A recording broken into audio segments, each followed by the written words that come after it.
And I've actually chosen to tell the Exodus from the point of view of Mrs Pharaoh, which is a little bit unusual, but I kind of was struck when I was reading the story that she loses her firstborn son in the 10th plague because of her husband's actions, because of God's actions, because of what? And she must have had something to say about that. And I wanted to kind of grapple with some of the more difficult bits in the Bible as well. But I'm going to tell you the story now of a woman who most people know of. And in fact, when I was writing the book, and people knew that I was writing pieces, they said, "Oh, you're going to do her?" So I kind of thought I had to after loads of people asked me that.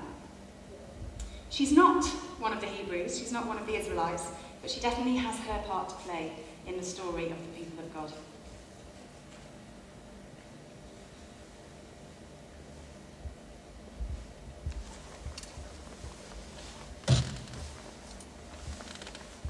I still have his coat. He is languishing in an Egyptian jail without a coat. And if I have anything to do with it, he will remain at Pharaoh's pleasure until his handsome face has creased and faded grey.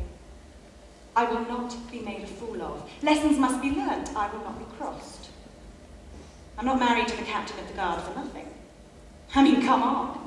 There have to be some perks to a lifetime with Potiphar. Have you ever met a man who can do no wrong? Yes, I know all men think they can do no wrong, and Potiphar blusters with the best of them, but Joseph was different. He had something I couldn't put my finger on. And believe me, I wanted to put my hands all over it. I was so close. Impressive control, I thought, but was beginning to find his coolness completely infuriating. So I hurried things along. Dismissed the servants, followed him into the parlour. We were alone. Potiphar was off doing whatever frightfully boring things he does all day. I was Nile bathed and looking luscious. I'm not embarrassed to say it. There's never been a man who's refused me, especially when I'm laced with odor swings. He gave me the usual "I couldn't do it to your husband" routine. Knowing I'm married to Potiphar does seem to strike fear into the younger ones. Doesn't strike anything into me. Dull. I didn't think Joseph would last long if I added a bit more visible flesh into the equation. The flesh of a 5 times straight Miss Nile winner. But the young man went on protesting. The most convincing performance I've ever seen. His line was, "How could I sin against God?" I've never heard that one before. What does a God have to do with it? What does a God have to do with anything? But I could see that for him it did. It had everything to do with it, everything to do with everything. Our raft of gods was nothing to him, and Potiphar wasn't much more, but the Hebrew God was his master.